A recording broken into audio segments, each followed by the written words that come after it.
Good morning. I call Friday, August 25th, 2023, Silicon Valley Clean Order. Start with Andrea, roll call and the other technical qualities. Thank you so much. Good morning, everybody. Anybody joining us from the public side, if you'd like to make a public comment during that period, please use the raise hand function in Zoom. Otherwise, I will proceed with calling roll call. I will start with you, Chair Walia. Here. Director Klein. Here. Director Tyson. Here. Joining us remotely, Director Rennie. Here. Director Martinez-Beltran. Here. And I will note that Vice Chair Mekachuk is currently absent, but we do have a quorum. Thank you, Andrea.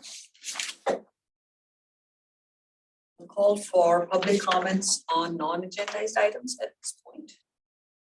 Do we have anyone? No, I see no hands raised.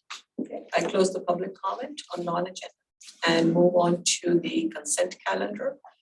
It's the time to approve minutes of the June 23rd, 2023 Executive Committee meeting. Changes? Public comment? No hands raised. Okay, close public comment and Move to approve. Second by Klein. thank you. Can we have a vote, please? Yes. Thank you. Chair Walia. Aye. Director Klein. Aye. Director Tyson. Yes. Director Rennie. Aye. Martinez-Beltran. Aye. Thank you. That motion carries with Director Mekachuk absent. We'll start with the regular agenda items. The first one is, that's item number 2, an update from our CEO, Girish Balachandran. Thank you, Chair Walia. So I'll talk a little bit. So this is the first time we talk about this publicly. Obviously, the board has been in touch. We've been talking about this for several months. And I did talk to staff earlier this week. So I had announced that I'm retiring from full-time work, essentially for about 7 months from now. I've had a pretty enjoyable, rewarding career for about 33 years, all in public power. And I think SVCE is an amazing capstone for my career, to be with a fantastic team and a great board. And I think together we've built something really phenomenal for decarbonizing our economy, electricity, and work on buildings and transportation. So I think just like how we have planned and executed over many years, I'm hoping and I expect that this transition would also be smooth. Thank you very much, board members, for all the support you've given me, and obviously the support and direction of staff. We'll have a lot of communication with staff and with stakeholders around this transition. We have a very strong staff, and we have very strong processes. So I expect this to go smoothly. The board has appointed a search committee, and the search committee will be engaged in finding someone over the next several months, and I will be here through March. So I think we have quite a timeline of 7 months to enable this transition. So with that, I think that's the big announcement I just wanted to make public. Obviously, the 6 of you have been in the know for many months.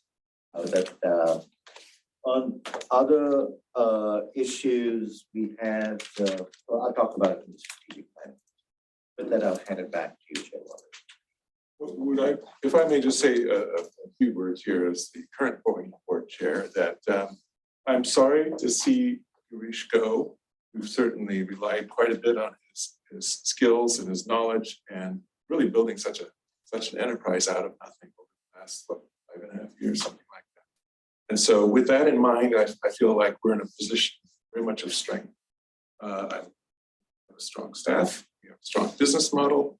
I feel comfortable with the board. I think we make good decisions, and we do it with good process. We respect good processes. The executive search committee will consist of me, Vice Chair Walia, and Mr. Rennie over there in New York.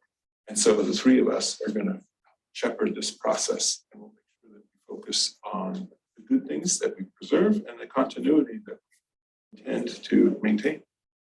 I think that's probably enough for me on this, but just to say we got our eye on we got a plan, and we're gonna keep an eye on the ball for everybody, especially staff. Thank you, Board Chair Tyson. Very well put. So I won't add much except, yes, Girish, you will be missed. You have been a part of SVCE since almost the beginning. And the nature of the business continues, but there are certain changes that happen within the industry, and you have done a stellar job of improving everything with SVCE. I'm very confident, like George, that there will be great continuity. Focused on that, and will continue to make sure that the transition. Very confident we'll get it. The direction will not change. Fabulous staff, great team at SVCE, and do it without. Pretty much what I would say.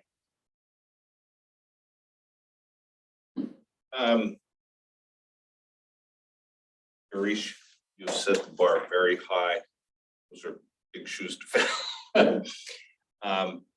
But I remember the first time that I met you was at the, what was it called? CPAC. Yes. And you had just joined then, and that was a few years ago, and now now you're going to other things. I do think that you've built an amazing team, and I think that's the business, as George said, the business model is there, everything's going well, and that's just phenomenal. The transformation that's gone through, the complexity of the business, how it's changed, how the CPUC has regulated things, and the whole business has evolved. So thank you, and look forward to working with you through the transition. And I'll just pile on. It's like, thank you for your time here. You're not gone. This is the important thing, and I appreciate that. You know, it's making sure that transition goes smoothly.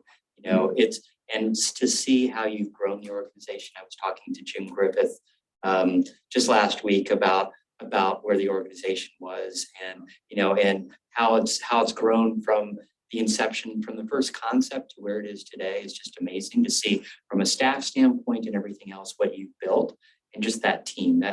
It's that teamwork and realizing that we still have room to grow, and you know, it's making sure that we're doing, you know, the whole thing of adding advocacy, not just focusing locally, but focusing regionally, focusing across the state, and understanding how to best utilize our money, as we'll talk about soon, and just providing that service to our residents. So I thank you for your time here, and looking forward to you not leaving quickly, but you know, working with us and working with the team throughout that transition. So I appreciate it. Other comments, Rob, Yvonne? Sure, I'll say a few things. I want to thank you both professionally for all the work that you've done with SVCE, but also personally. You know, when I came on 5 years ago, you have been just a real pillar for, I think a lot of the board is new, and you've taken the time and done the due diligence to bring us up to speed. Some of us are so new anymore with your leadership. And I think it's been a critical piece to SVCE. I've seen the change that has been made since I first came on this board. I think it's a great change. I really enjoy working in this board, and a lot of that is because of the dynamics that you have, that you've created, the transparency, the openness, the willingness to have the discussions wherever we're coming from, and for us to move it just a little bit farther. So thank you, Girish, and I think we're in good hands that you have coached, and we're looking to take SVCE to even higher limits. So thank you. I can add a few on, but everybody said most everything. Of course, I've been here since you came. Thank you for all that you've done in the organization. And I really appreciate the fact that you stayed with our organization.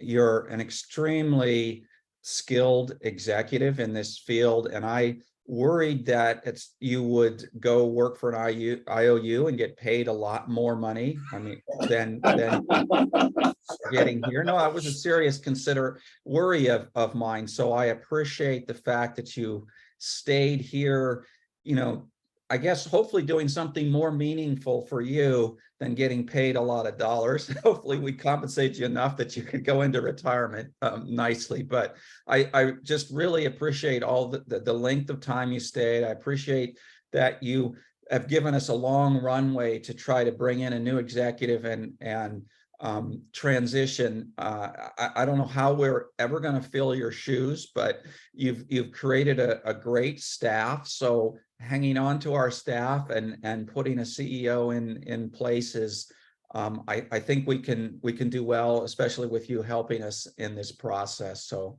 thank you for everything you've done. Absolutely, Yeah. Girish. Thank you. So, yeah, I should have said right away, like, we're gonna have time to talk about us, all the congratulations later, but thank you very much for that.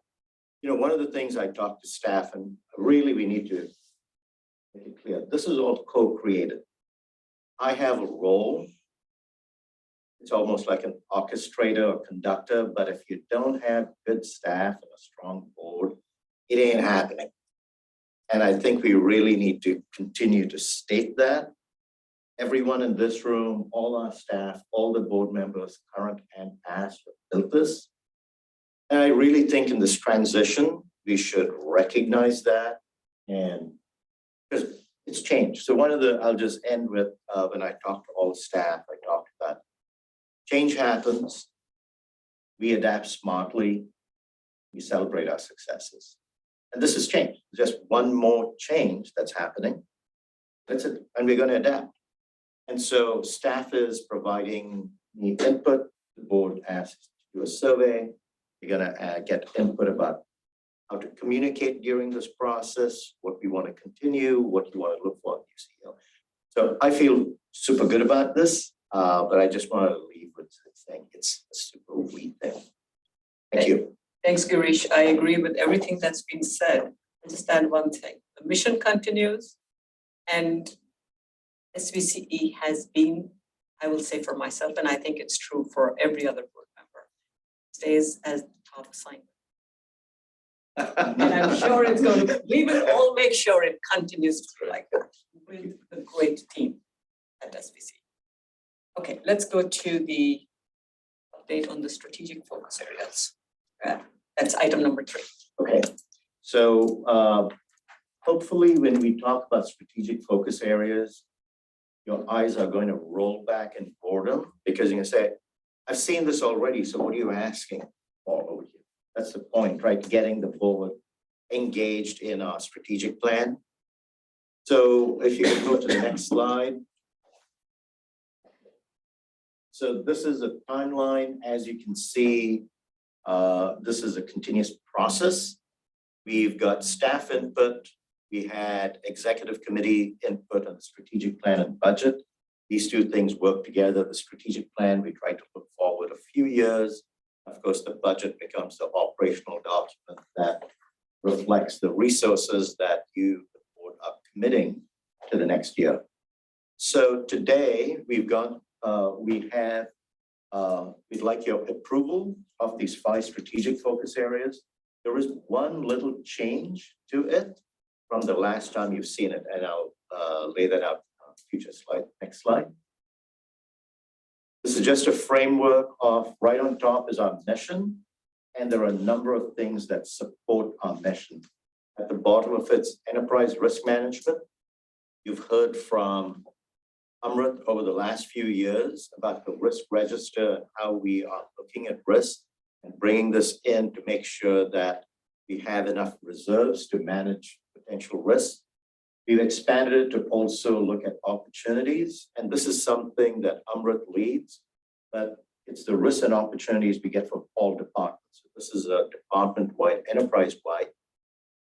The focus areas are essentially what we're talking about today, and these are just organization-wide priorities that if we can focus on.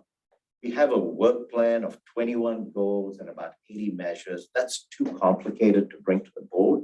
We will be bringing that to you in the October meeting, and we are developing that. This is the high level focus areas. Next slide. Another framework, as I said, on the left-hand side, the staff-driven are the goals and measures, the 21 goals and about 80 measures, all toward the mission. The focus areas tend to be board-driven. And the idea here is, this term of you have to be able to zoom out and zoom in order to achieve our mission. So these are things that we will continue to do in parallel. Next slide. No change to our mission and measure right through this 4-month period, and the board has given us a thumbs up on that. Next. We did, and you may have seen this, I think board member Mekachek actually made this suggestions about rephrasing some of the FY24 focus areas, being more active versus we started off with just one word on that. So that's what we have on FY24. So those are just the phrases. And we do have about 3 or 4 sub-bullets under each of those. And right at the bottom in that green box, the supporting work. So that's more of the zooming in of the strategies, measures. We are using a new platform in the coming year to track our work plan. With that, we can move to the next slide. Yeah, so the dark blue are these focus areas, and underneath are the phrases and those the areas that we are working on. Everything's exactly the same as what you've seen before, except on the rightmost box, attracting and retaining employees. One of the focus areas for the board is hire a new CEO. And I would say it's actually hire the CEO, onboard the CEO, because it's a new relationship you're creating. Especially in that first year, I would expect there's a lot more communication than the kind of communication I've had with you in the past year, because that new person would have to create new relationships. So that's essentially the new thing in the strategic focus area. I'll stop here and ask if you have any questions and say that what we're asking for is an approval of this. We'll take it to the board at the September meeting. And the October meeting, we have our work plan, which is the detail that we have that we use. Right there. Right. Yes. This is SVCE's strategic plan. Have you seen strategic plans for other CCAs? And how does this line up with what they're doing? And then as a broader sort of question are all the CCAs aligned, and how does this get communicated? If they are in alignment, how does this get communicated within the state of California to the CPUC and to other elected officials? So a number of things there, and if I missed something, you can follow, please. I think several CCAs have strategic plans, and just in terms of how they do it, there may be stylistic differences, but essentially in thinking about the future and what they want to do, they all have it.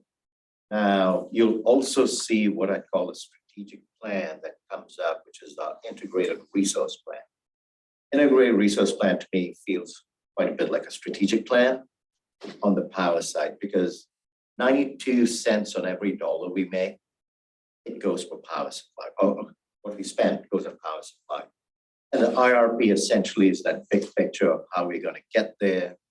The state has certain goals about the emission reductions they want by 2032 and then 2045. And the PUC has a role, the CEC has a role, and CARB has a role. level. So when you think about the state as a whole, there are different kinds of documents that we use. The long-term work plans and strategic plans. So in terms of another place, how we all CCAs communicate and try to get on one page, it's our trade association, Cal CCA. I think they do a very good job of bringing us together. So we had multiple occasions where all of us get together. It was, I think, just about a week or so ago that all the committees at Cal CCA got together for an all-day meeting. So I think Monica's group, Adam's group, Amrit's, everyone is there talking about what's coming up. At the end of September, all the CEOs of CCAs are getting together for a board retreat at CCA where we talk about this. We did that last year too. So that's where we get to alignment and see where each of us are.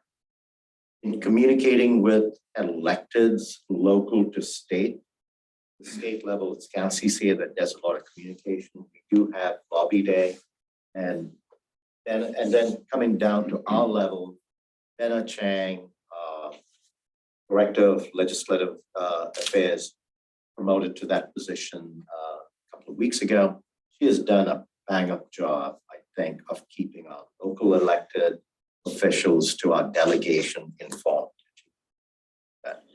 He is a major contributor in the Legislative Committee at Cal CCA. So that's where we get our influence at the statewide CCA. I addressed. You have, that's was exactly what I was asking.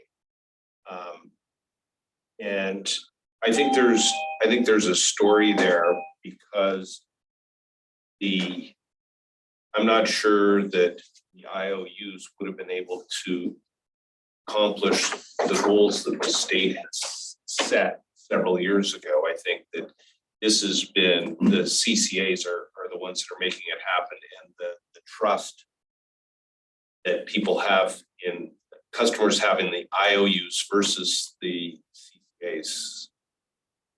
CCAs have the trust. Anyways. Yeah, and we'll continue to communicate. We have a lot on our plate. Just right now, the budget trailer bill and what the governor is looking for in terms of a central procurement entity. So, we can get lost sometimes in everything that's happening. And of course, we are battling there. I mean, one of the things at SVCE that we've been talking about that we are looking to do differently is how can we get more proactive on the regulatory and legislative? Because sometimes we get lost with this so much coming at us, whether they're procurement orders or legislation. So this is one of those strategically, how do we sit back and just say, all right, what are the things SVCE wants to do that can be strategic? So at the state level, problem is how much influence does one agency have? You're going to hear, if I may preview the next couple of presentations today of things we control and what we can do regionally through our mission. So probably I was reflecting back when you asked if you had answered my Yes. question.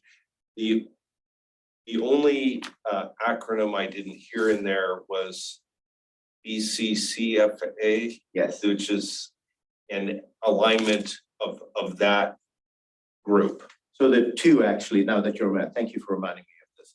So we have created two joint powers authorities. One is California Community Power, which is a group of 9 CCAs that have come together to buy in bulk. So SVCE and several other CCAs have done joint projects for 2 long duration storage projects and 2 geothermal projects. Monica and her team, actually Monica has had a big role that the 2 of us were part of putting this agency together. And it has the potential to do a lot more in the future jointly, whether it's the BACMA 2027 rule and on gas water heaters that's going to come in 2027. What can we do jointly on that? The other JPA that was created is called CCCFA, which is California Community Choice Financing Authority. And so I didn't think I was going to get it. Another choice. And we have actually been able to get quite a bit of savings for our customers through that. As a public agency, we are able to leverage our tax exempt status, and we have done 2 prepays. And we announced the last one saved us about $4.5 million a year. The first one is about 1.5. We are saving structurally about $6 million a year. We are going to bring to the board in the October-ish timeframe a proposal to get to a recommendation to do the next prepay number 3. So we're just setting up a finance committee meeting scheduled for the 1st of October to bring it to them, and then we'll bring it to them. So that's another joint collaborative agency that brings us a structural advantages. Thank you, Girish. The mission continues. Yes. Other questions? Carry on, We please. have one. Oh, I saw both hands. Rob? I wanted to answer Brian's question a little bit also. One of the things you asked is how are our strategic areas, focus areas, the same as other CCAs? And you know, I think the answer is a lot of it's similar, but there are some differences. Just the ones close by that we know of. San Jose doesn't do nearly, you know, all of these things. I think they're focused mostly on just trying to deliver power. And if you look at PCE, they have a different focus that I would probably put in one of these boxes. Is they're really focused on DER and also focused on developing projects. And I think a lot of it's sort of behind the meter, or at least if it's not behind the meter, regionally developed power sources, which is not something we've ever made a focus or even really talked about as an interest, which I think is completely fine. I just want to point out that there are some different pieces in some of the other CCAs. Thank you, Rob. He's been here since the beginning of the Yeah. SVCE. Yeah, definitely. And, you know, you're going to hear in today's presentation. Also, you'll hear some of those differences where we get into some depth and some opportunities. Very exciting. You'll also hear from Justin Zagunis. In the next few months, we are doing a workshop for the board on all our programs. In the last CEO report, we changed our quarterly reporting, so you see more clearly the 25 programs that we are providing to customers. So there are some differences. Thanks. You want?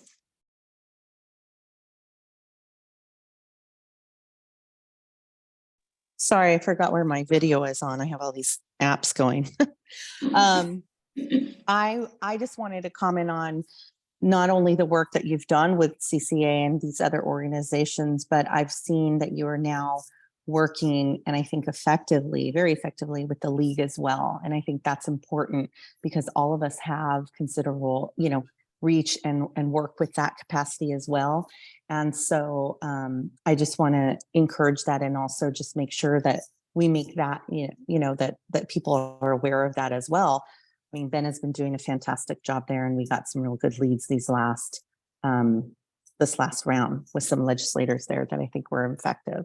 And the other thing I wanted to point out was in the bucket, I'm thinking maybe it's the accelerating building, but we also have focused a lot on education and youth, and that is really important as far as changing the tides as to where we see this going and changing habits and establishing, where SVC and its customers are going together. And I think that I would love to see something about that maybe happen there. We do such a great job, the video, the scholarship, all of that. So those were my comments I wanted to share. Add government, fantastic. So this actually just has so much cool stuff that we're doing. When at the last meeting, the board meeting, when you gave us a green light on the budget that will be brought to you at the September meeting for approval, we're adding 3 positions to Pam Leonard's group, Adam's group on marketing communications. So there'll be a lot more there in terms of our programs. Also wanted to flag that the next Cal CCA annual meeting will be in San Jose in April. So it's local for all of us. We'll send or resend or save the date. I think Director Mekachuk, what you're talking about, I think every board member who attends will get an experiential flavor of what other CCAs are doing and elected officials, how they're engaging on this mission. I really encourage all of you to attend that. It will be in San Jose. Thank you, Girish. And one of the strengths, additional strengths, the culture at SVCE is any ideas that the board members suggest, I always find staff very receptive to exploring those ideas and keeping them in the pipeline if we don't have the resources to focus on it right now. That's been one of the great teamwork, collaboration between the board, CEO, and other staff members. And I'm confident that will continue. Right, so let's go to the next slide. I believe we have, this is a wrap-up slide. If you give us the green light on this, which is, we'll take it to the board and recommendation. Okay, let's open up for public very quickly. No hands raised here. Okay, close that. You want? Your hand was still raised. No. Okay, thanks. Right. Do we need a motion on this? Or is This is it a in- discussion Or item. just Oh, okay, the informational one. You want, Yeah. informational only, but did you want a motion for that small tweak you made before it goes to the board, or are we good? I know we talked of it handling it either way. Your call. I think if we can just have an informal consensus that that's okay. Okay, I'm good with it. we're all good. I'm very impressed with this. I think it shows thought leadership, and I think that's all good. And I appreciate you listening to the executive board and how you've changed over the last few months. So, and that's the big thing. It's trying to make sure it's the ideation of everyone, your staff and the executive board, trying to figure out the right direction. So, lots of co-creation here. yes. All we, right? Wonderful. That Yes. is- Okay, that's a yes. Loud and clear. There you go. Thumbs up from Rob. Okay, great. Thank you. Thank you. That takes us to the next exciting item, number 4, virtual power plant update and plans for 2024. And Strategic Development Director, Don Bray. You've been with SVCE since what, day 1? Day 1, before day 1. -1. Yeah, -1. So I don't think we've ever talked about BPP before, right, as a group. BPP, I'm gonna say what BPP actually means for a few slides from now, but yeah, this is really meant to be an introduction to a topic that is going to get a lot of attention here over the next couple of years. So this is meant to inform. We want this to be a discussion. We've put a few thought starters, brain teasers, whatnot in the deck here. And hopefully at the end of this, you'll think, okay, putting a toe in the water in 2024, we understand why we're doing some of the things that we're doing to begin to launch this. And hopefully you'll be excited about what the potential for this is, what it could mean to us. So with that as an introduction, can I click on this and Yep. will it actually advance the slide? It should, yeah, they're right. On the right one. Yeah.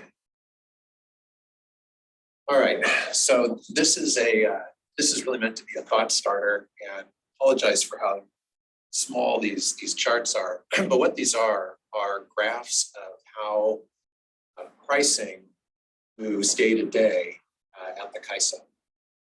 So these are grid energy prices, and each of the charts actually shows 3 days worth of prices.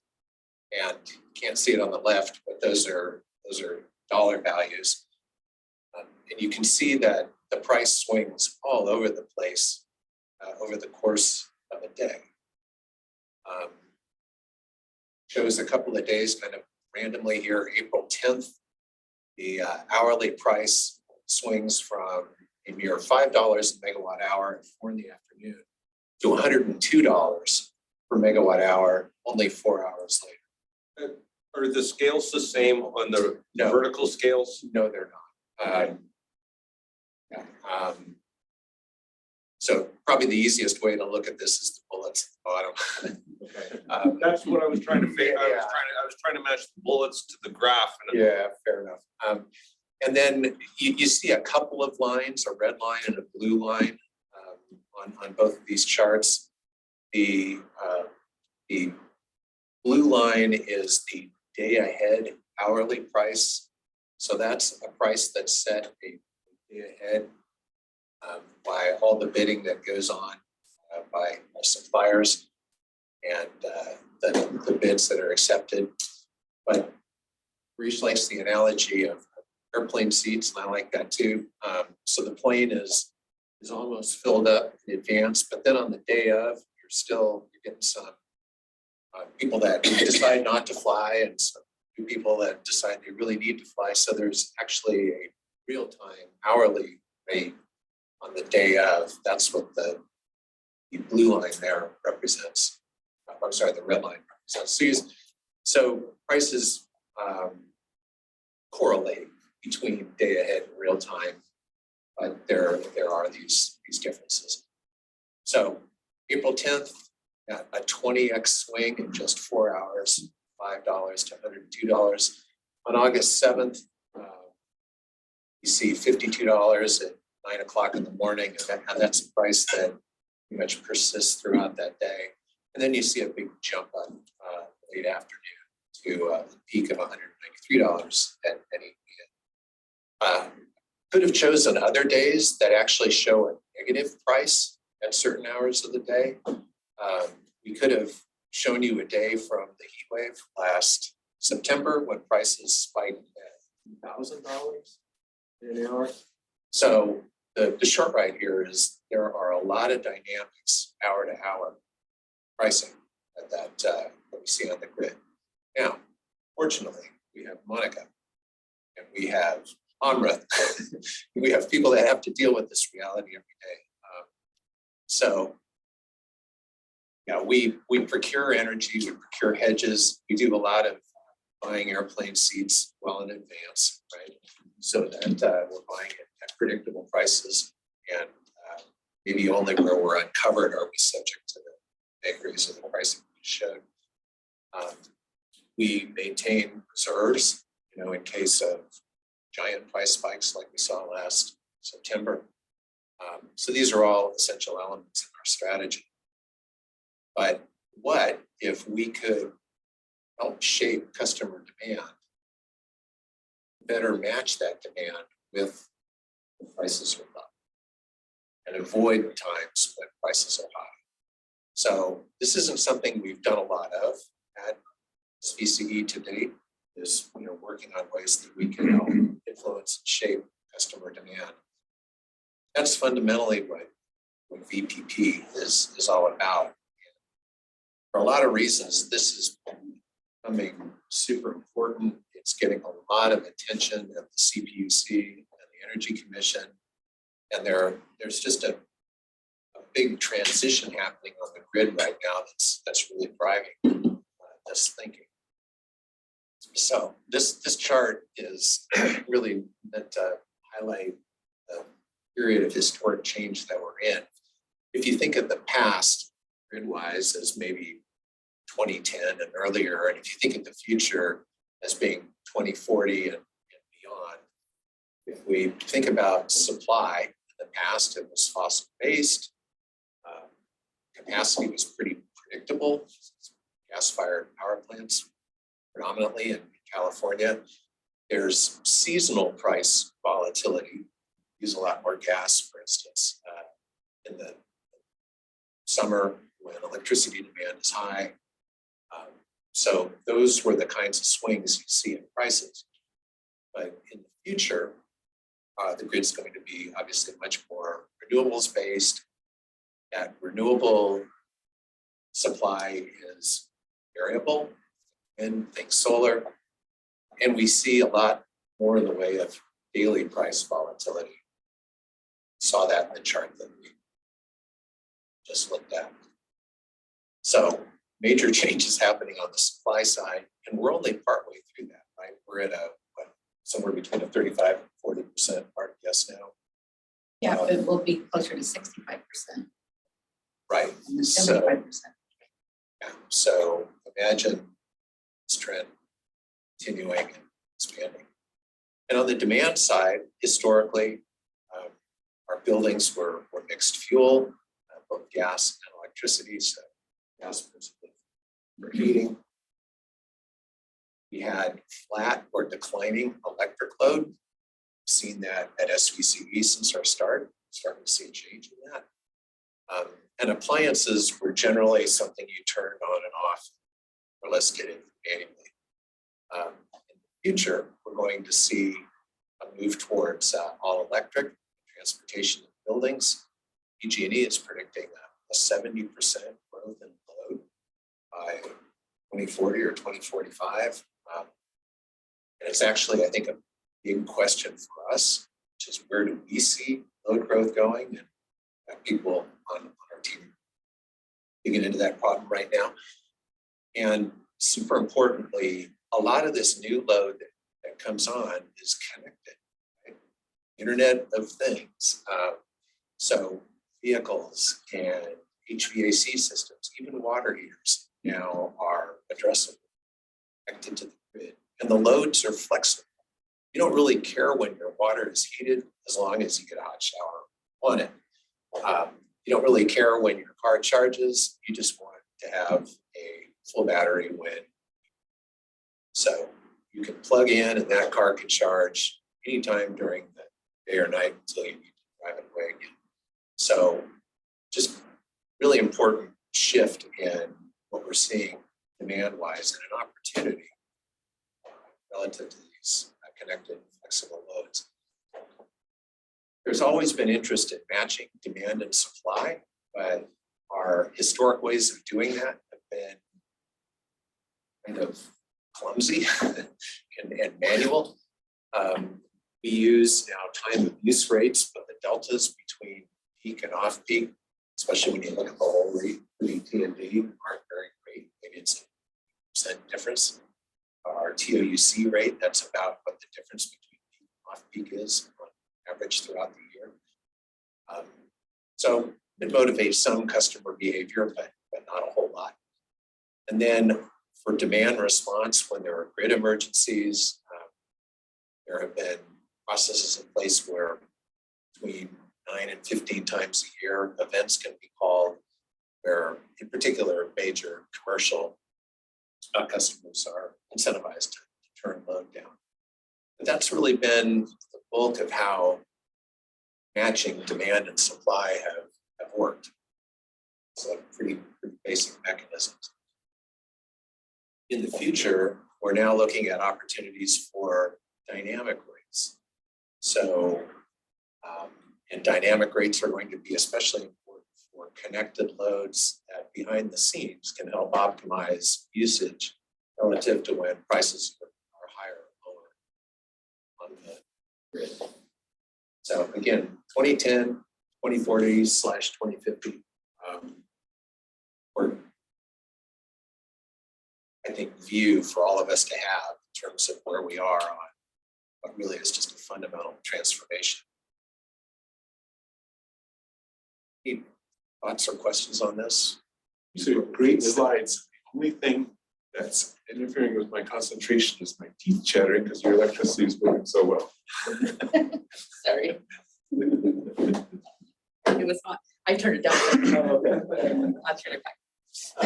You know, whoever sits closest to the controller gets to decide. I think that's a good rule.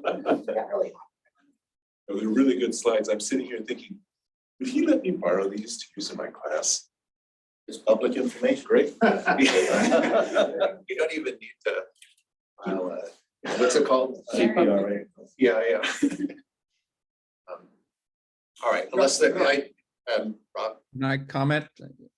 Go ahead, Rob. So when you look at the Tesla sitting there with the 70% load growth, it's not just buying more load, it's also the transmission and the distribution network needed to cover that.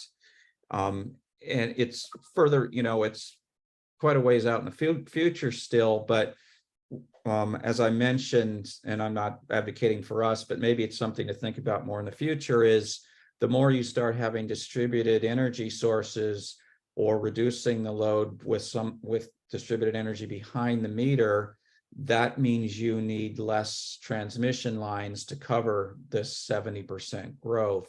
So the DER starts to make sense more in the future to cover this load growth instead of having, to have PG&E who's trying to, get a handle on their current transmission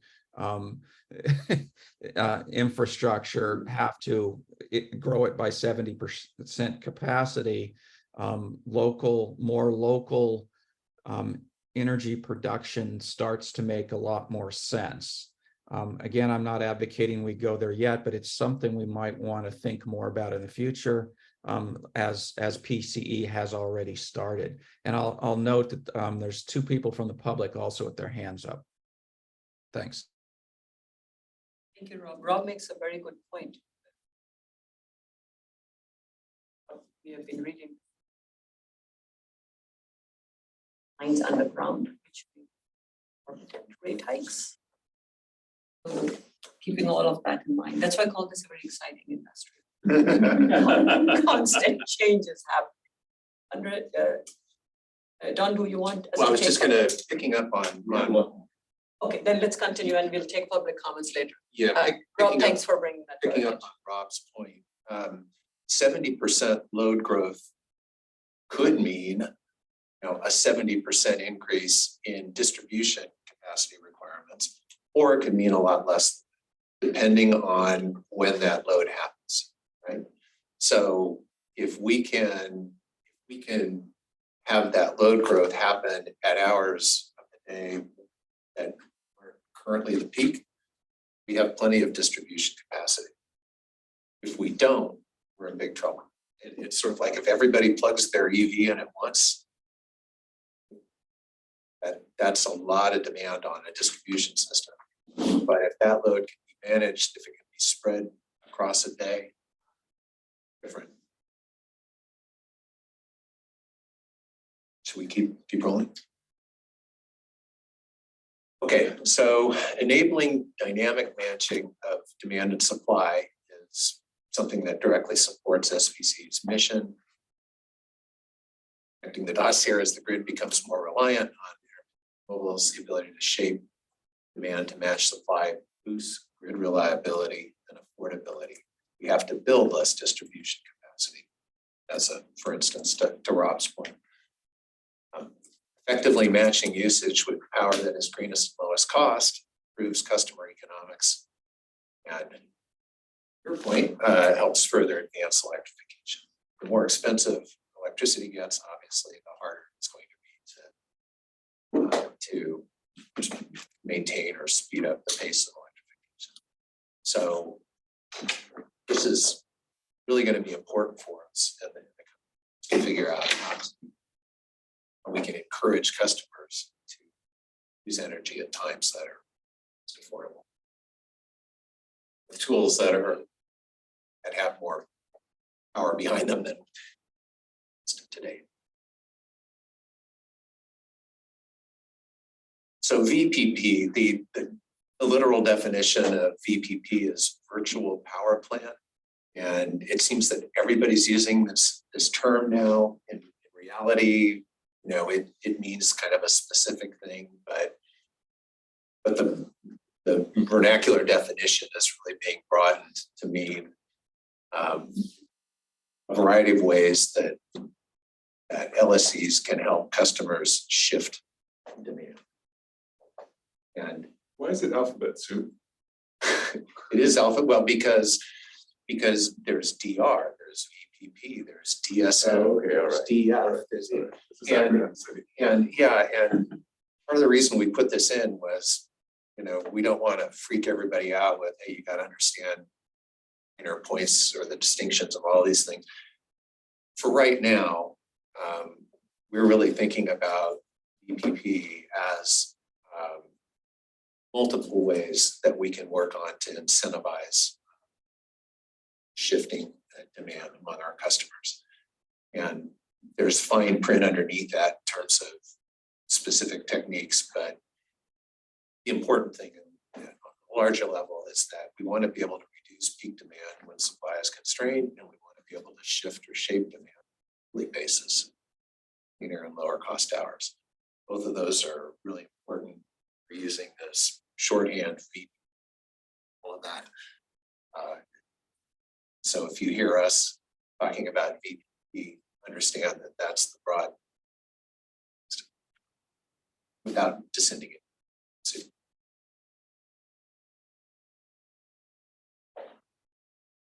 So lots of academic work going on right now and interesting pilots really around the world on the potential for using connected devices and dynamic pricing and control signals to help manage load.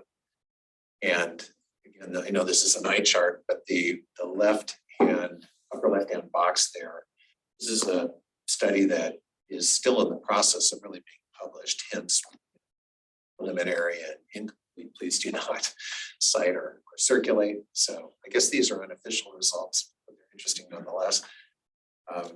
Stanford and broader group that includes the Canadian utility have done an extensive study of connected water heaters, thermostats, and EVs. And they're showing that if a grid signal works directly with those devices, overridden by a human, but if it just works directly with those devices, seeing very dramatic demand shift between, I think it's what, 12 or 13% for thermostats and over 20% for water heaters. At the start of this, they thought that EVs would be the big opportunity. Interestingly enough, water heating it's turned out, at least in this study, to be the largest potential for shift. Just because it's so behind the scenes. Smart water heater is just gonna maybe dial down the temperature during 4 to 9 p.m. and without even really noticing it, come back. And rely on the capacity in the tank. So it heats the water during the middle of the day, for instance. Reminds me of our Stanford tour. Yeah, yeah. Yeah, it's thermal storage. And you want a hot shower, but you don't really care when the energy's going in water. So lots of potential there. The tech group on the right, this was really interesting. When you put a human between the signal and the device, a lot of times humans will override that signal, even if it doesn't matter. See that with the water heater. It's like, well, okay, I'm now concerned for my shower, so I'm going to override this. That don't have that ability, just let it happen. It's fine. So tons of human dynamics to figure out in all of this. And this is something that I know Adam's had a lot of experience with, that it's a real voice for when we're looking at new solutions around shifting customer demand. There has to be a clear value proposition to the customer. It's got to be about convenience and comfort for them. Can't be at the expense of that. This doesn't work. But this study shows the potential for it working out very well for the customer and providing an opportunity to save money. There's a question from Yvonne. I want a clarification.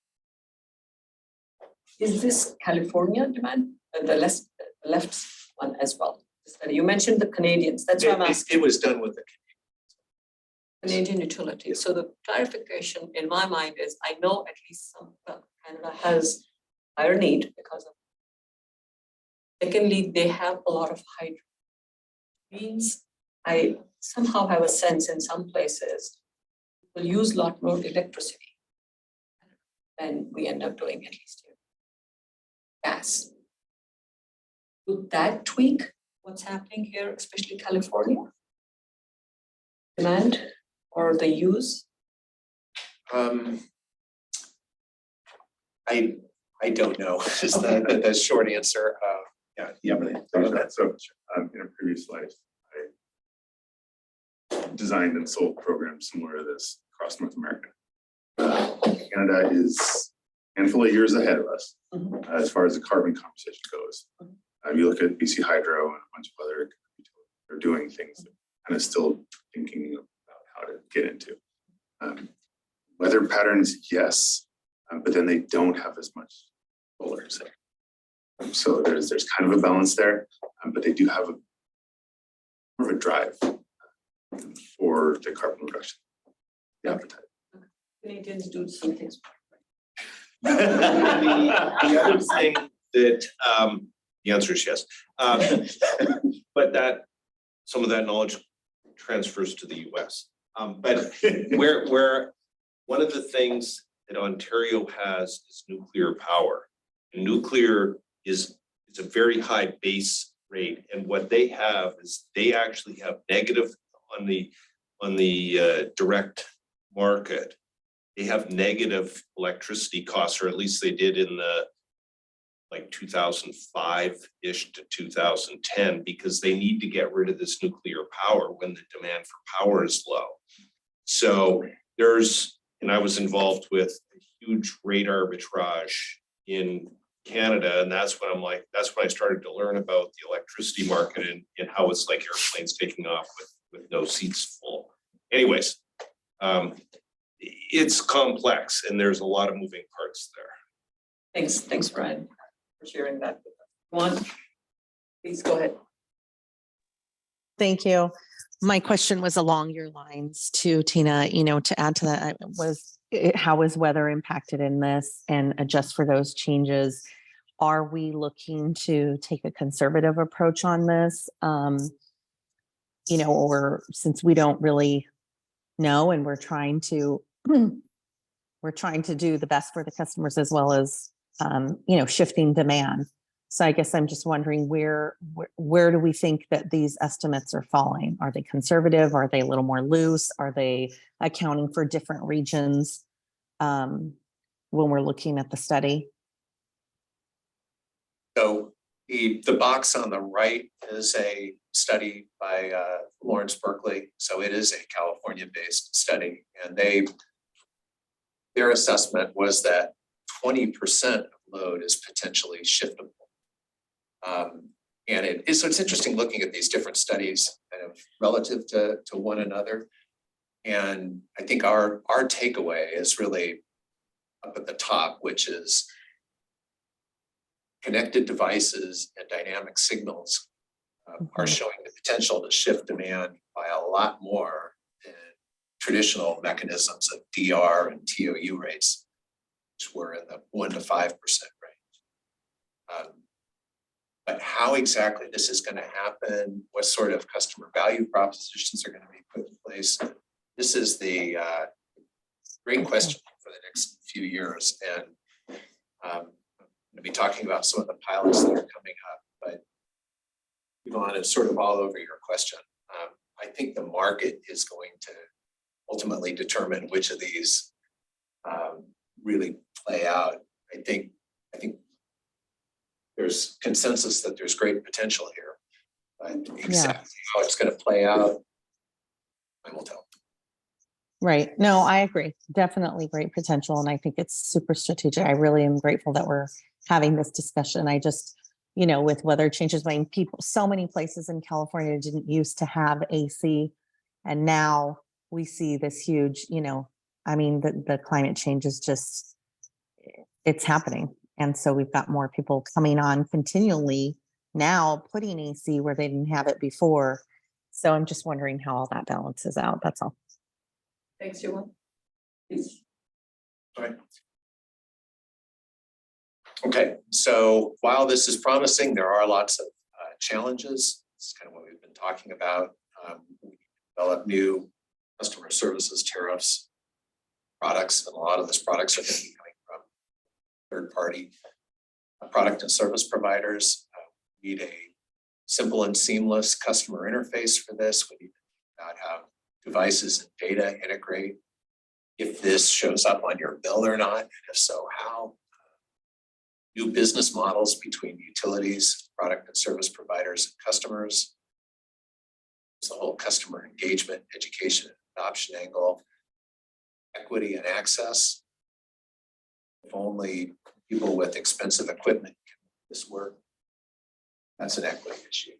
So lots to think about in terms of how this plays out along the lines of what we've been talking. There's a huge amount going on this right now, and this has really sprung to life literally over the last year or two. Two major regulatory proceedings, the CPUC's demand flexibility CalFuse initiative, and that stands for California Flexible Unified Signal for Energy. What that is states working on standards for new real-time rates. Factored into that is this notion of the income graduated fixed charge. So there's a lot going on. There's a lot going on in that proceeding. Some people say that these are two things that almost seem at odds, but nonetheless, they're all in that proceeding and tons of activity around this. The second is something called the CEC LMS or Load Management Standard MIDAS program. MIDAS standing for Market Informed Demand Automation Server. So the idea here is that a statewide database will be put in place for time varying rates. That database will be accessible in one standardized way by third parties.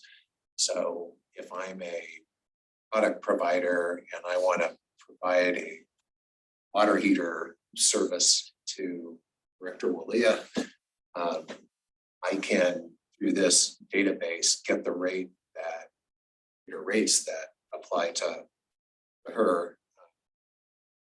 I'll manage that water heater load. And that's something that doesn't exist today. The state has a vision of this centralized database for it. So we've already uploaded our time of use rates to an early version of this. We'll be hearing a lot about MIDAS year or two as it's built out. We've been engaged in pilots that are touching on elements of this. So the Grid Shift EV program, this is the application that helps you charge your vehicle at optimal times. It's not using a real-time pricing signal yet, but it is using signals relative to when it is the greenest, and it also understands time of use rates. So that's something that can be extended in real-time price. We have lights on Silicon Valley. This is our Sunrun solar battery storage aggregation. Sunrun is managing how that battery is operating in people's homes to provide value to the customer and back to the grid. We have our electric home rate, so that's our time of use support electrification. And we have pilots coming in this next year. Justin's team is working on a municipal battery storage aggregation pilot. So that's to set up a type of source. And then there are some major pilots coming in the first part of next year, real-time pricing pilots from PG&E participating in for both residential and commercial customers, critical to grid set of pilots as well. So these things will both utilize a new price signal. They'll manage when devices operate or don't operate. And there's a limited number of customers. You have to sign up in a special way to be part of these. there's going to be a ton of learning. One of the things I think you'll be expected to do as a board is approve our first real-time rate. This is probably something you'll see this year or early next year. Lots of questions about how that is done. Jeannie fortunately is taking the lead. We could subtract 4% and call it good, or we could think comprehensively about how we would want to construct that. Okay, so the last two slides here are just the things that we're looking to do as an SVCE team over this coming year. We're establishing a cross-departmental There's a meeting of that group next week, so this is happening. We're going to support a range of technical and business and policy requirements associated with these real-time pricing, vehicle to grid pilots that I mentioned. For action on elements of those programs. We're going to be conducting a cross-departmental RFP for a customer engagement platform for demand flexibility. There are some third-party service providers out there that have interesting offerings that we leverage as we look to engage customers and their devices in real-time scenario. So see this bearing fruit and want to move forward with the partnership, obviously. All right, to approve that. Other interesting things that I think support what we just talked about. We want to do a detailed bottoms-up load forecast. We want to know what our equivalent of that 70% number is that PG&E is now quoting. It's straight math, right? How many vehicles do we see electrifying? What rate of building electrification? Scenario based, but I have that same view. Develop a cross-departmental financial opportunity analysis for load flexibility. What is the value of shifting load? We can shift load off of a peak by 1 hour or 4 hours. How do we buy more at $5 and less at a and how does that affect our hedging strategy? I mean, it's complicated, right?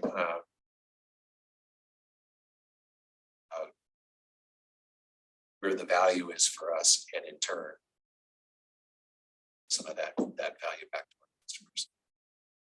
And then this was Adam's idea. We want to coordinate an employee participation program in a lot of these pilots and vendor offerings that are starting to emerge, so that we learn as an SVCE team how these. Oh, and we could extend it. I've already anticipated Brian's question. Yeah, there's a lot going on. We're starting to see more and more third-party offers. You know, can we have people engage in those and report experiences? So those are the things we're working on. I wanted to share this review with you. What's your thoughts? Great presentation. I have wondered about what this be meant for, so I'm learning. And each slide was mentioned earlier, with information. Extremely great. This is one of the few files I'm going to save on my phone so I can refer to it. Packed with a lot of strategic.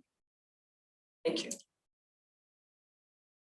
I found this to be fascinating. And if you had asked me, what are the weaknesses?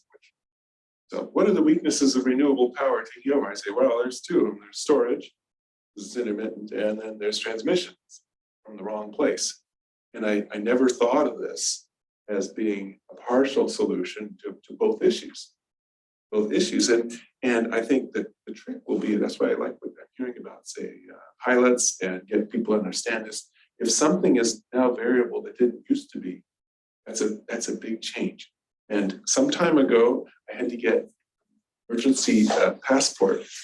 And so I drove to San Francisco and parked in a parking meter, and it was 25 cents an hour. And I thought, San Francisco is so cheap, I can't believe it. And I had to come back the next day, and it was $2 an hour. It's like, San Francisco is so expensive.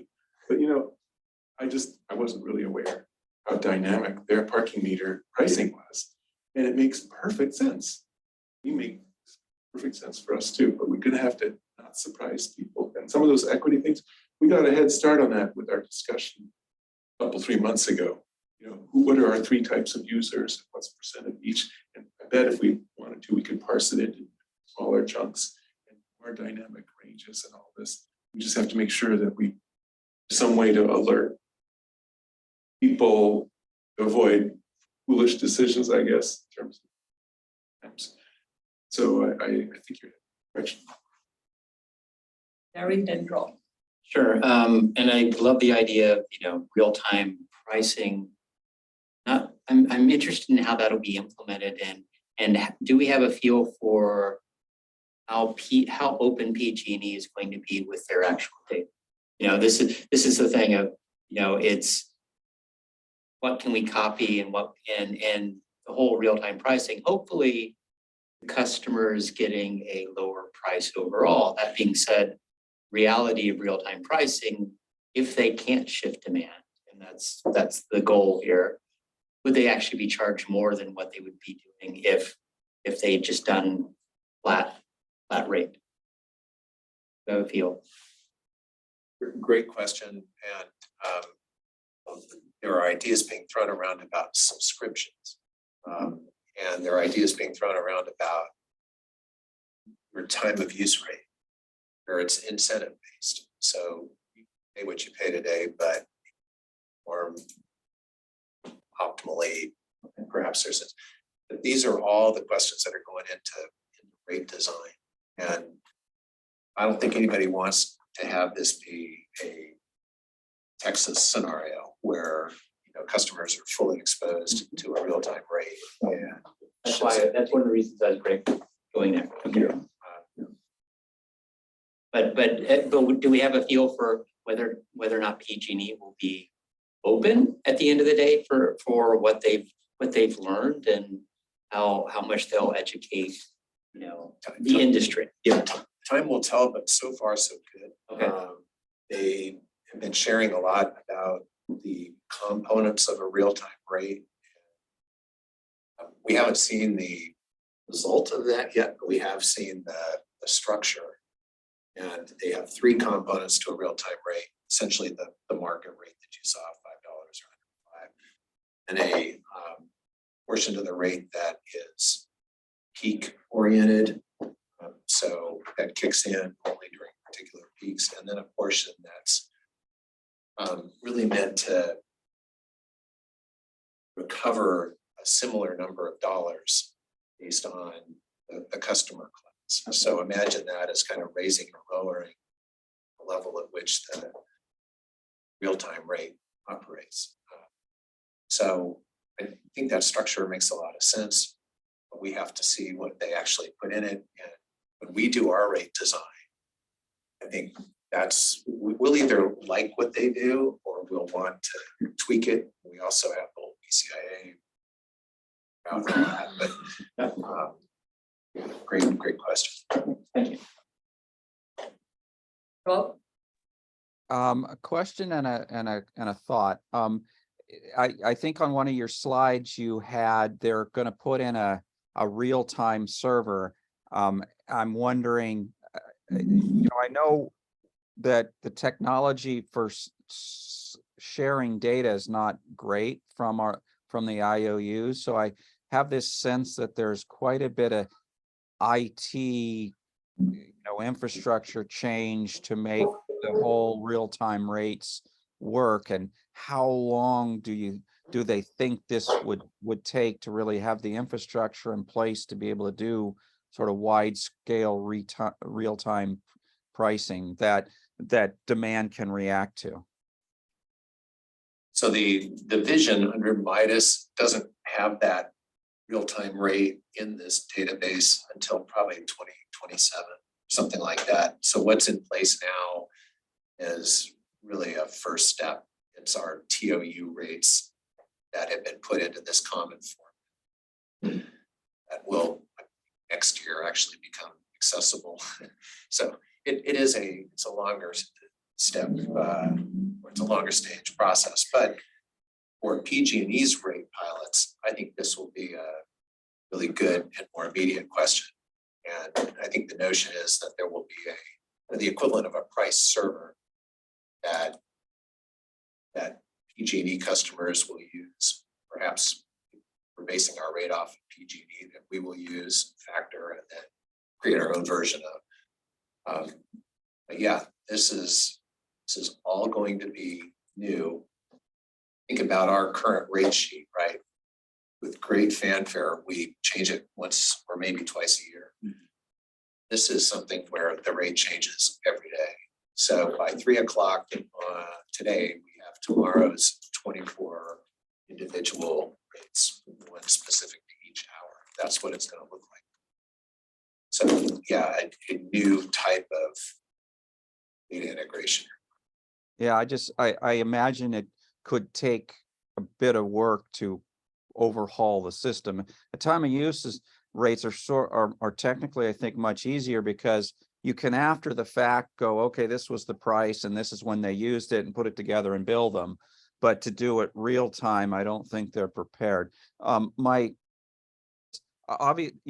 VPP is absolutely a needed, important part of the solution for this. But I'm thinking the planners of this need to stay a little flexible, because they're sort of planning it. They are planning it on the way things are working today, and the variables of the use could change. For example, we're still at the early adopter stage of people that have electric cars, and the early adopters are willing to go pay to have a charger put in, or take the inconvenience to go use a fast charger somewhere. But I'm seeing more and more people just use their 110 outlet to charge their car. I do it when I go to Tahoe. I find, well, okay, I use up all my energy when I get there, but once I'm there, I don't drive around much. So I can afford to take 3 days to have my car fill.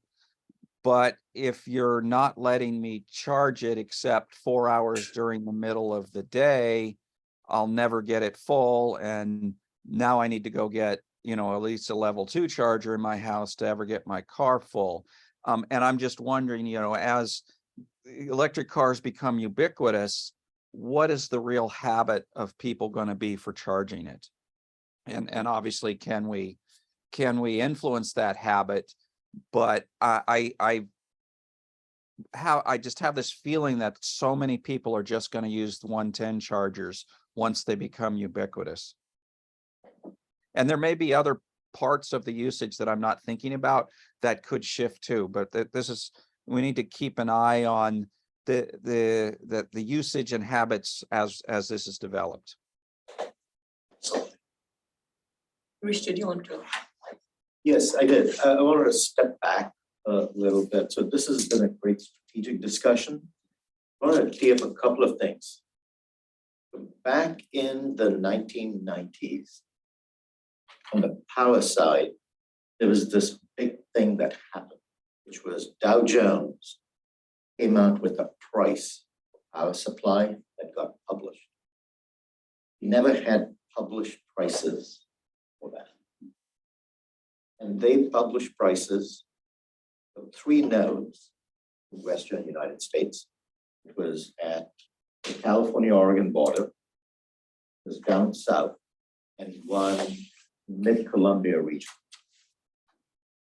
And they only had these 3 nodes, an on-peak price and off-peak price they would publish every day. We never had that before. And once you publish those prices, different market players aligned around that, because that was needed to be able to trade. And the whole industry kind of changed. Today in California, and you saw these prices, you have 3,000 nodes in California, and the prices change every 5 minutes. And the whole business, this infrastructure, organizations align to maximize value for customers around that. It took about 10 years. The Dow Jones Index doesn't exist yet. other indices, this platform, it just giant changes.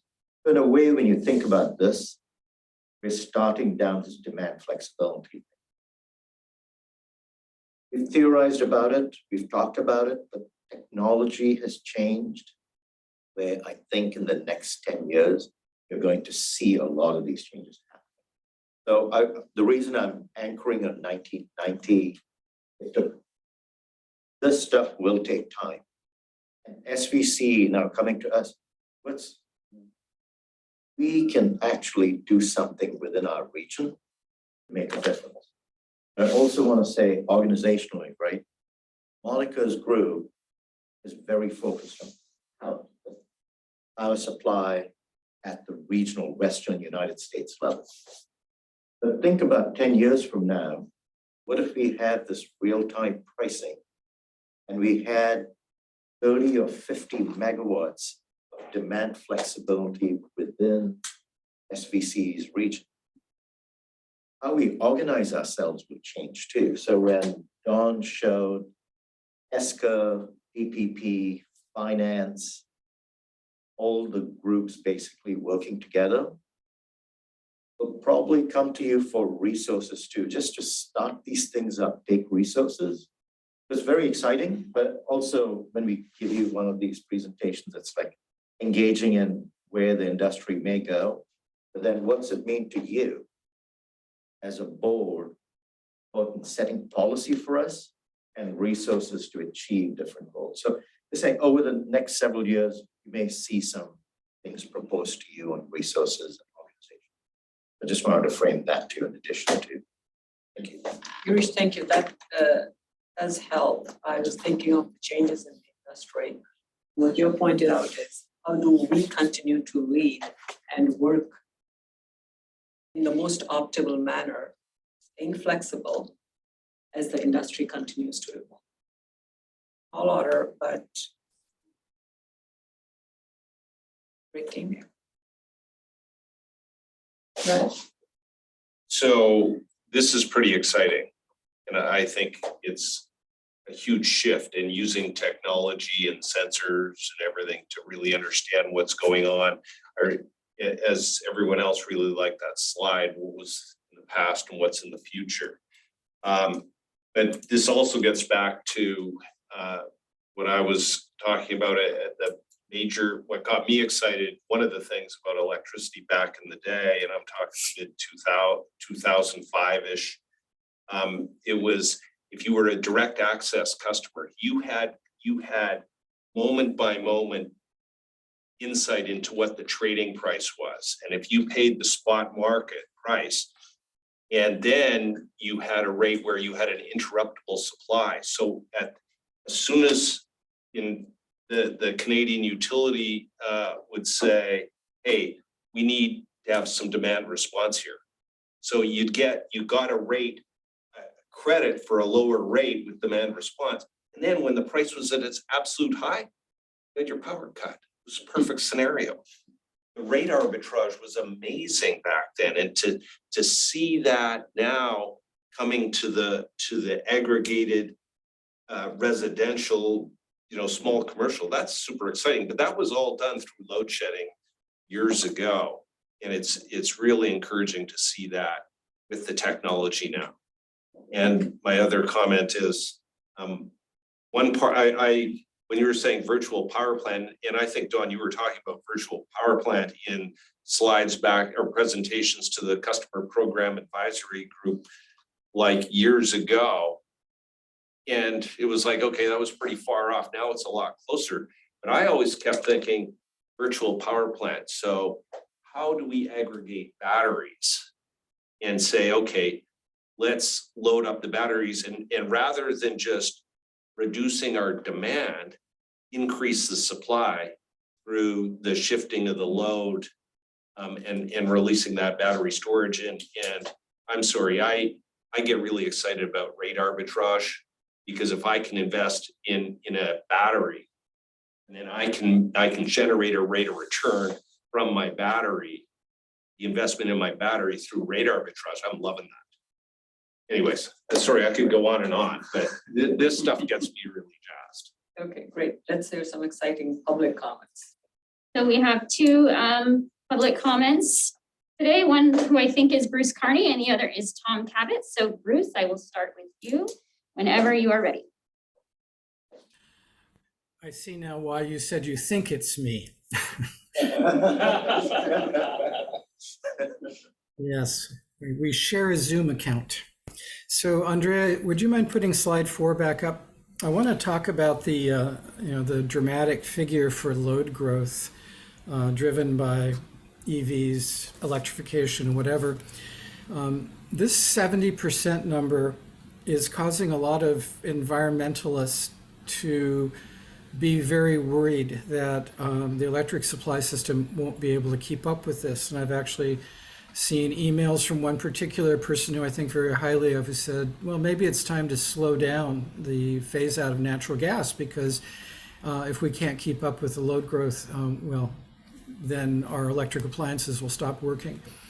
So Don alluded to transmission, and Rob referred to distribution as well. And I think it would be very interesting to see a graph showing how many hours of the year the transmission system is underloaded, middle loaded, and almost overloaded. Because what I suspect that would show is that what I'll call the capacity factor for the transmission is really pretty low, probably on the order of 50% or less, which emphasizes why shifting time of use of electricity is so important for reliability, as well as to avoid future transmission upgrades. So that's one point about this. The other point I want to make is down at the bottom, where there's the past and the future, but there's no present, or there's no near-term future. And well, let's go back to the slide 3, or maybe it was slide 2, the one that had the slide 2, I think, had the graphs, that one. So, we're talking about day ahead and, immediate pricing, but I would say that you could probably predict quite well a week ahead price, or week ahead demand, and the implications for price. And Monday is my grocery shopping day. So every week I get a flyer from Safeway in Nob Hill, and it tells me what the week ahead prices are going to be for the groceries. It points out in red letters what things are on sale this week, and that's when I tend to buy them. So simple communication of more dynamic pricing than we currently see to customers with a house full of dumb electric appliances could lead to a substantial behavior change. And I would love to see something like that piloted. For example, as a very simple example, if I set my dishwasher to run overnight, what's the best hour to start it? Or if I do the dishes during the day when I'm at work, if I still work, what's the best hour in the daytime to run my dishwasher? And maybe send that piece of information once a month, a simple piece of useful advice. Now, the other thing the bottom of this chart points out is there are tremendous subsidies from some customers who use electricity some hours to those who use it when it's really expensive but don't pay the freight. And so everybody knows that as you remove a subsidy, which is really necessary to get the dynamic pricing in line with the dynamic cost, people complain. Larry alluded to the pain of change for those who will find that their electric rates are going up because they've been overly subsidized in the past. And so the way around that, I think, is to start the change early and to realize that it's going to take probably a decade to eliminate all the subsidies. There was an example in Texas a year and a half ago when they had their deep freeze. There was Texas, with all its retail choice, had one provider that offered free night and weekend electricity. And in exchange, if you used electricity during the work week, during the daytime, and paid the spot market price, you got screwed during that deep freeze. I believe prices went as high as over $100 a kilowatt hour for the customers. And that company actually went out of business as a result. So these subsidies bit that utility or that provider.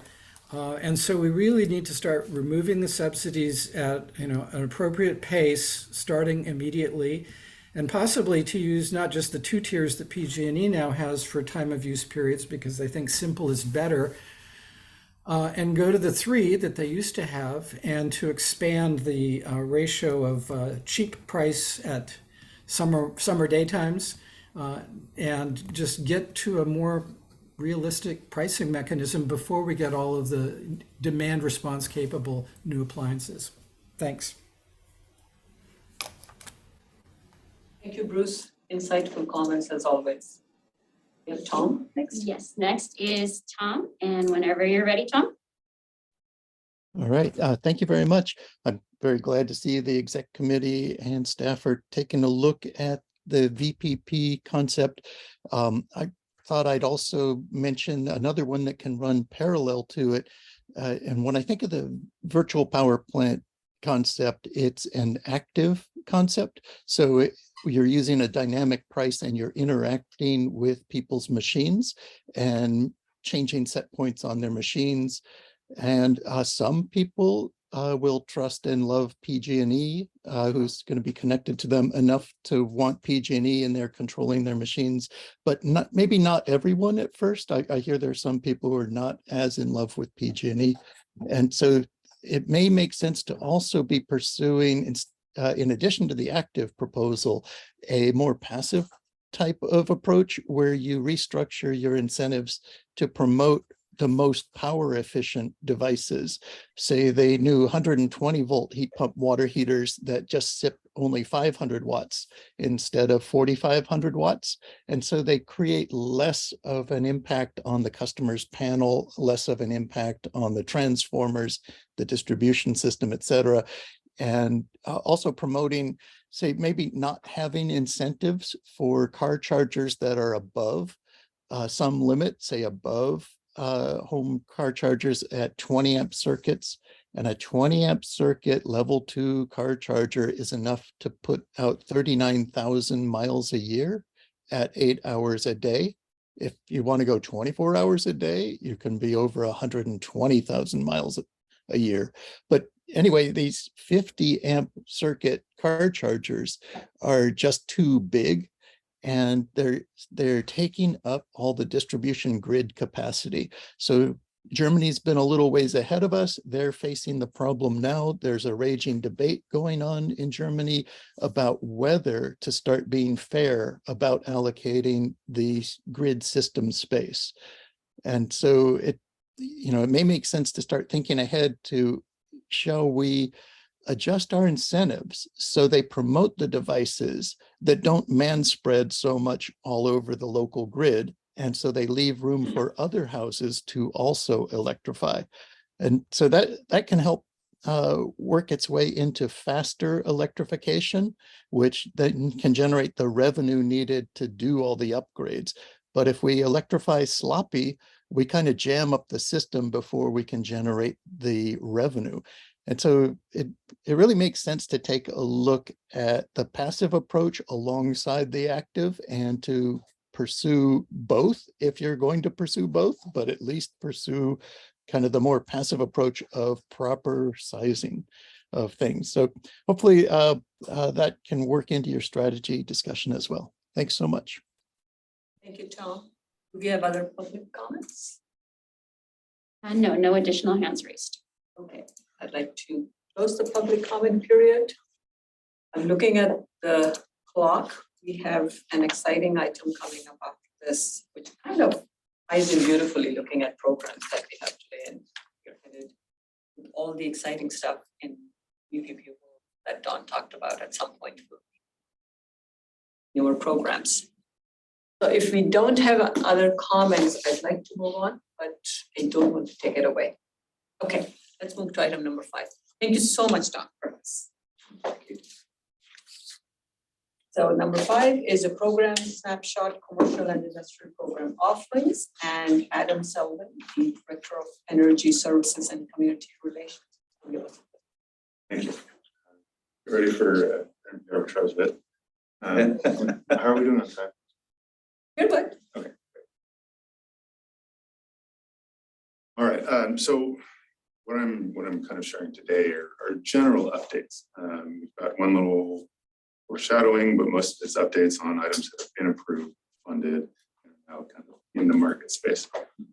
The first of that is going to be our small and medium business rebates. This was an area we previously had no offering. We expanded 0 to offer heat pump, HVAC, water heating for small businesses. This is an interesting market, and I'm going to qualify kind of what we do in our approach on this market as such. The small, imagine small business owners are tend to be very busy. Electricity is a significant portion of their costs. But they don't have the resources, they don't have their financial or time-wise to actually kind of deal with it. So they become very difficult market. There's also many of them. We have roughly 20,000 in our service territory. So typical kind of customer outreach strategies are around walk and talk, things that are resource heavy. But we've chosen not to do any of those. So we do have options for these customers. They're in the market, they're live today.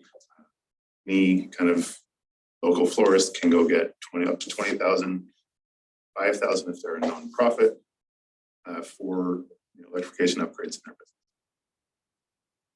But we are limiting it to this is available. We are marketing through kind of our mass market channel, not fully walking through the neighborhood screaming top for lungs.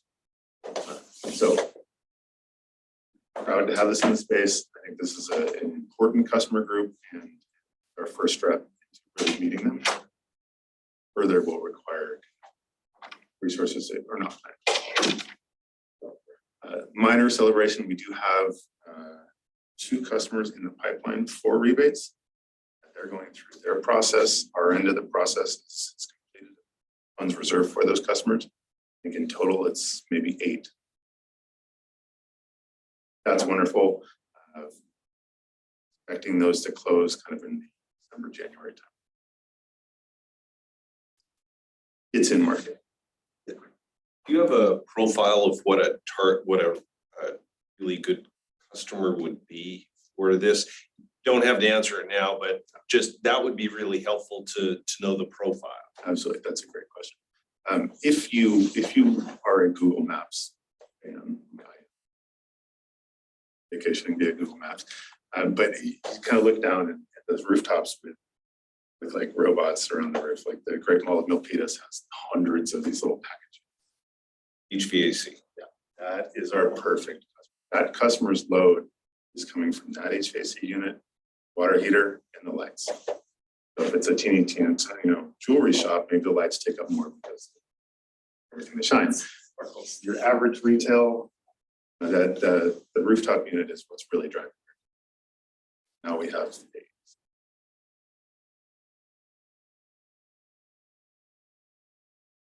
these are some rebate details.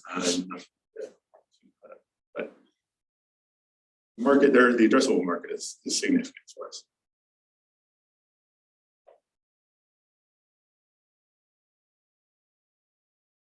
And a little preview here. So our current offerings for our largest customers are in they're large offerings, right? These are significant enough for everybody, and we can't scale it very well. 24/7 offering, eco-invest. We don't truly have an incentive for large customers decarbonization. So to frame the old problem is the market doesn't have this problem. There are very few, countrywide, very few programs that are focused on purely decarbonization. You can have your carbon footprint, documented and evaluated at all sorts of different levels, but really that's about where it stops. Customers, they don't have the same incentives to do this. They may have a green goal, a environmental goal or something that's driving it, but really it's not the same sale as we saw in energy efficiency, where there are financial reasons to go through and invest in these improvements. We could It wasn't me. apply for a heat pump here. And furthermore, the market doesn't know what the opportunities are yet. And energy efficiency is very clear. Lights are an opportunity. The HVAC is an opportunity.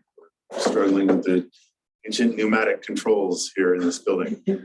It's very obvious and in your face. On the decarbonization side, it's just not. So we can offer services and uncover these opportunities. The benefits, obviously, to SVCE is one, it's a mission focused. That's what we do. That's what we're here for. It is also an amazing way to engage with our customers. Get to know them as more of a trusted advisor than just energy. There's many other benefits. And mostly, these customers are large. Their usage is significant. And while that 1% shift at a residential single-family home is worth something, that same 1% within an industrial facility is worth a significant amount. So it's great all the way around. All right, so what I'm proposing here is basically we just jumped at the top of the line here and let's go what's new and hot energy program market and twist it around decarbonization. So that leads to strategic energy management, which I'll cover in the next few slides. But essentially, we're going to partner with our customers, uncover the opportunities to reduce their carbon footprint, help them kind of work this into how they plan their business. It's one thing to have a large energy efficiency project on the kind of financial books with their return and all the other things that fits very easily. We're going to have to do some more to help them make this funding interesting to the whole business. We'll provide incentives for some of these and recoup our costs on the implementation side. We're going to ask that low and no cost measures be implemented as part of it. You're on the hook for something. Right? That's your skin on the game, and we'll provide these resources as such. For capital improvements, it will be up to you, but we'll provide incentives. And yeah, I think there was an eSource study done on customers who actually participate in rebate programs, and their satisfaction levels being skyrocketed as far as the kind of baseline.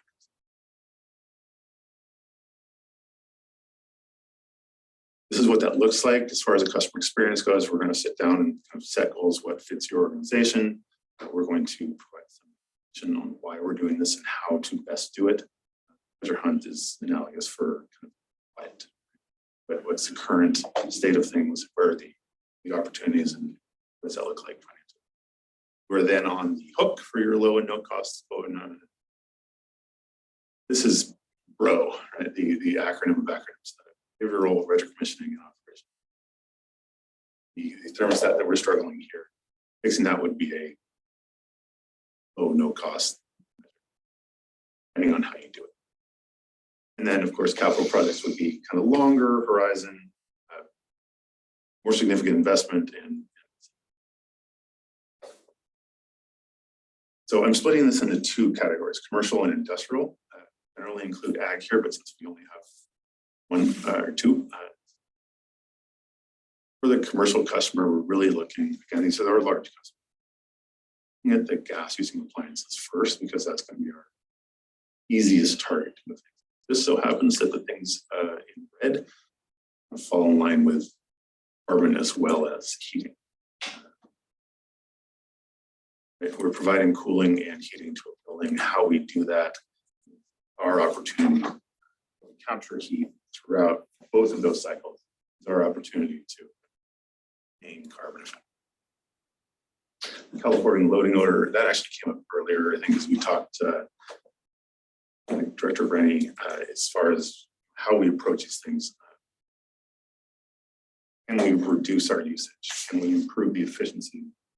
And before we go and then cover it up with clean generation. I want to follow that because it just makes sense for us, for our customers, for everybody.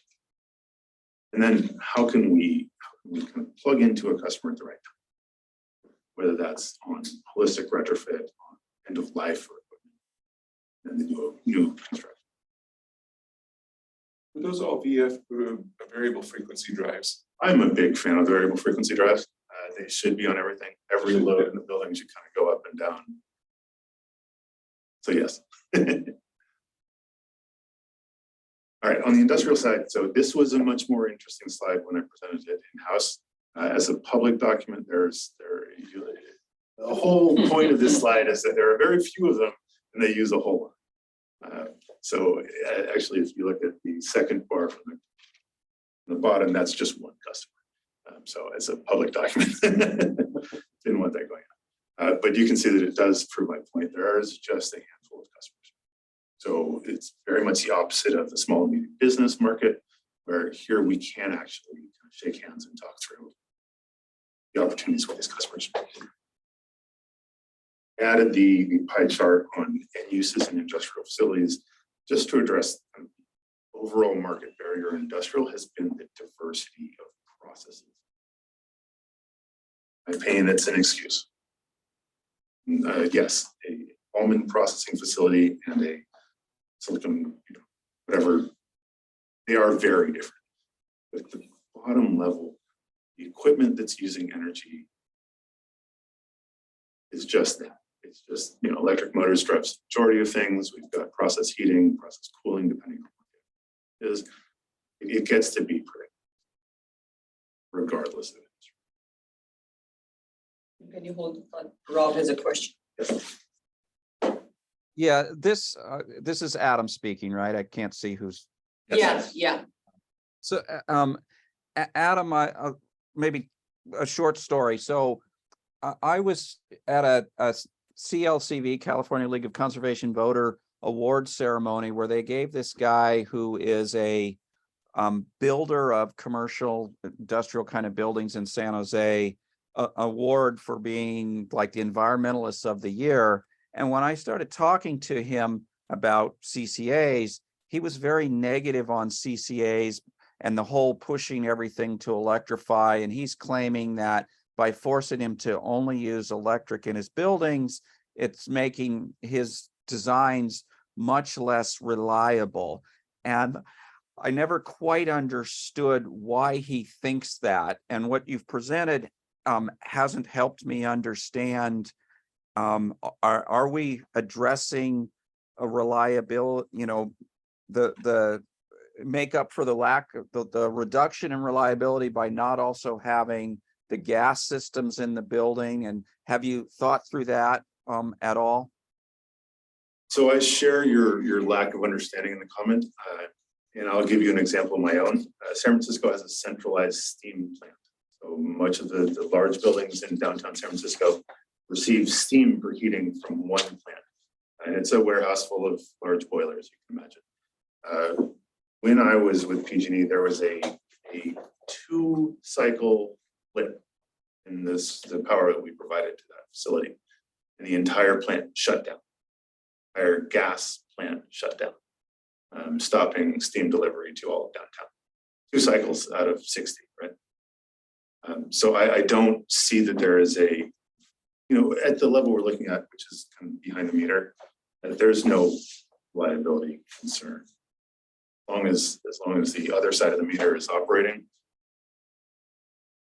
Okay, it seems odd to me that the guy that's getting the Environmentalists of the Year award for this area is, not is on the opposite side of this whole electrification of the commercial building. So I'm still curious why, but yeah. All right, thank you.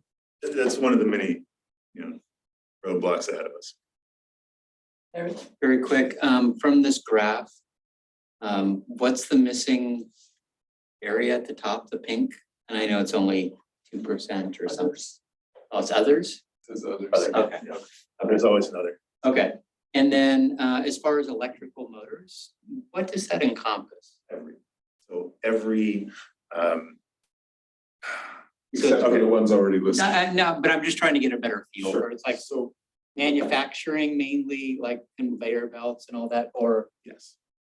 Every, imagine a chili. I did the Hormel chili, did an audit for them decades ago. And we're making chili. All of the spinning vats and the conveyors and all of that, all of those absolute process specific items that as a consulting engineer, I would never touch because that's your process in your business. There's an electric motor driving everywhere. And just trying to get a better feel from an industrial is a pretty wide area, but if electrical motors is the vast majority of that, how they deal with that? Just looking at companies within our area that we talk to. Okay, thank you. Thanks. And talking of chili, thank you so much, everyone. I know we are closing in on the lunch hour, but this is a fabulous discussion we are having. I hope it's okay if we are running. Wrapping up. Yeah, I'm not trying to rush you. I just wanted to say. Thank you. I have one more, but it's a big one. Okay, so this is our targeted customer. Obviously, the boiler being part of that target. 10 million kilowatt hours or greater. I think ideally we like the hospitals, we like the data centers because the load's 24 hours a day. So every time fact that one electric motor, it's running 8760. So your math goes. And then we're open. So that is industrial decarbonization. I would expect that we're going to kind of give it a shot with a couple of customers in pilot mode here before going to full RFP. But look forward to bringing results back to this. And finally, well, for all the Marcom folks watching, please forgive the border on the call out there. Well, all right, there are just a handful of projects in my career that I'm truly proud of. I guess as impactful, move the needle products. Outage communications, one of them. Beautiful, seamless, predictable communication that it didn't last if you've had an outage. I don't know, it was complex, but it was wonderful. ELEC is going to be the next one. And putting that out there right now. We came to the board and the board approved a new rate. We then went another step further and made it a very exciting rate. So it is more expensive on peak and much cheaper off peak. It does have a part peak. But the sense here is that this is not for everyone. Or someone who's more advanced in their energy use, understands how their systems and how lives and what they're willing to do. And in response, we'll reward you, but not for everyone. So we came up with an intentional electricity. I love. It captures everything I wanted in this rate, in the market for this rate, minimal. And I also promised you a white glove approach for any customers who are struggling. I report we have 0 customers struggling. We are watching them daily, and we've got plans, and we're going to call and how can I help? Help you be successful and reduce your bill because it helps us. Your value sharing. To date, we have just over 700 customers. Average discount, 13%. Average. We also came to the board and asked to split the funding for this with a more targeted kind of equity. We're doing a multifamily direct install kind of turnkey program and helping those customers be successful in their energy use with the right equipment. Because I assumed that this would target the opposite end of our spectrum. The reality is it's not. It has a nice even distribution. And actually we have several customers who are on care fair. These are customers in need. Their energy bill is a significant portion of their monthly.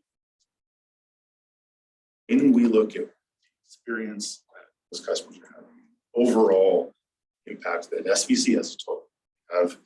We have care fair rates, matter on care fair.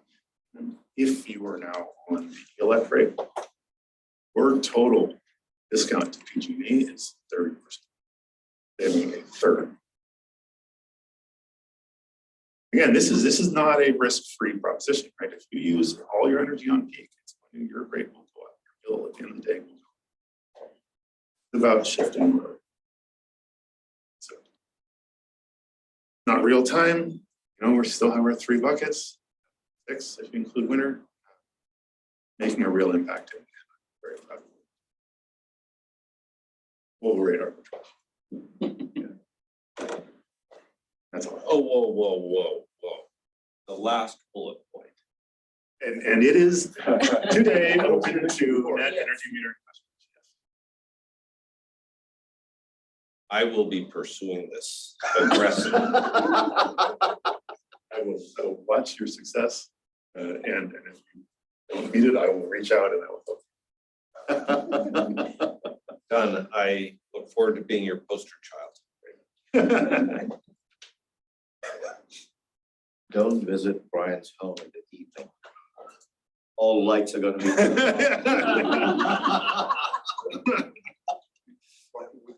Yes. It's all 9 o'clock. I think we'll visit Brian's city's picnic coming up this Sunday. I'm sure he's going to make that announcement. Okay, questions? Great presentation, Adam. Good. Members of the public? We do have a member of the public, Tom Cabot. Tom, when you're ready. Yes, thanks so much. I'm really glad to see SVCE looking at these opportunities in the commercial and industrial spaces. As for that award-winning designer who thought there was more reliability to gas in their commercial and industrial designs, I'm pretty confused also, because all of things like those roof pack systems that you showed in one of the pictures that were roof cubes, they need electricity and gas to work if they're gas packs. And if you lose either one, they quit heating. And so if they were just all electric, they wouldn't have a gas vulnerability anymore. So, but they weren't going to work in a power outage anyway, even with gas. So there's just a lot of confusion among the public. I think the public has this problem of anytime they see 2 opposing vectors, they think it balances out and there's not a problem. And they get a little confused. They think gas is a backup and it's not. But I strongly support SVCE's moves into that electrification in commercial and industrial facilities. Thanks. Thank you, Tom. Other? No additional hands raised. Adam, thank you so much. Okay, that takes us to the end of the agenda, and any committee members' remarks? Members? Sure, Right. I'll jump in and I'll be very brief. First of all, I want to say that in Monte Sereno and Los Gatos, there's been a number of power outages caused by the EPSS, and I received a number of complaints on the 4th of July, 17th of July, and 20th of July, and then some in August. Through SVCE, I was able to meet up with Teresa Alvarado, and who's the regional vice president for PG&E, and she's been absolutely wonderful in communicating to customers in Los Gatos, Saratoga, and Monte Sereno. So I want to commend her for that. And then we are having a picnic. Monte Sereno's having a picnic on Sunday, and I know several people have been invited. SVC is going to have a presence there communicating with customers, and it would be wonderful if the F-1 or 150 Lightning truck was there. So there's some other things, but I just want to make a couple of announcements. Thank you, Brian. Sure.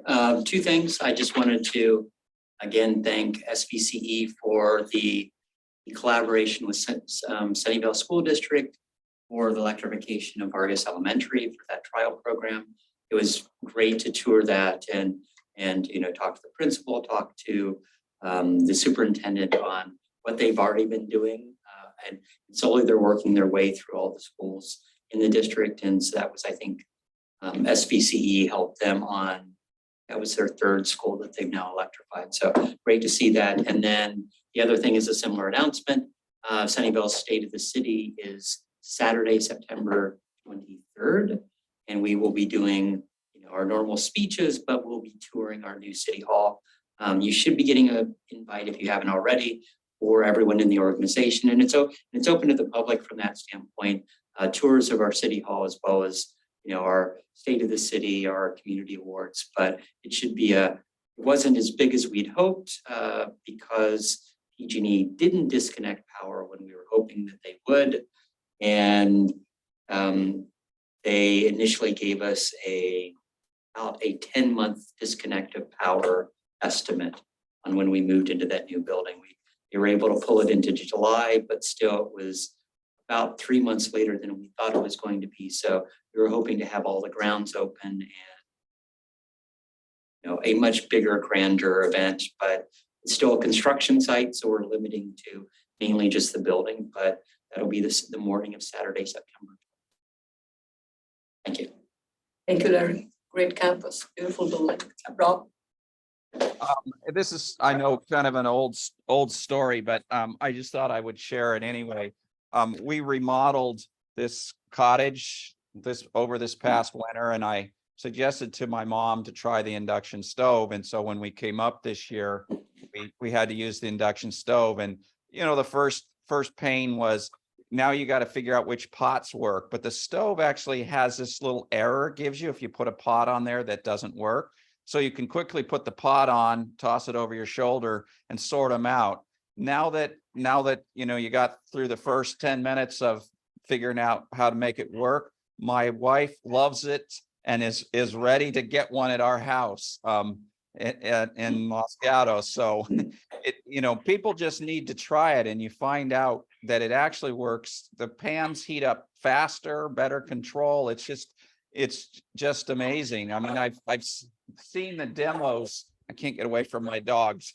I've seen the demos, but to actually have to cook with them, it really is great.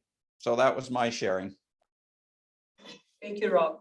Girish, because I think there is something that can help people use all kinds of pots. That's what I remember from the demo person alluded to something like that when the Cities Association and SVCE had that meeting in June. Yeah, and we'd be happy to follow up on that. Thank you. Thanks, Girish. So, sorry if there's any. Yvonne, sorry, I just saw you on. After her. Thanks so much. We've been also doing our loaner program here in Morgan Hill. And I'm wondering if there's any way that we could offer maybe, a pot with the loaner. I think that might, if we could just take that piece out, that might be a good idea. So I just wanted to throw that out. Thanks, Yvonne. Girish. Wanted to inform all of you about the Electric Showcase Awards. So, and also we are reaching out to all cities. We'd like to make a presentation because let me just, there were 150 applications representing properties located throughout Santa Clara County. We selected 13 residential and 3 non-residential properties to award with cash prizes of $5,000 to $10,000. And we would like to recognize the winner in your community with a presentation at your city council meeting. So all of you have responded, most of you, so I just want to add this back on your radar screen that we will be making presentations. Several of the directors have signed up. I signed up for 3 organizations. I'll be at your city on September 6th evening.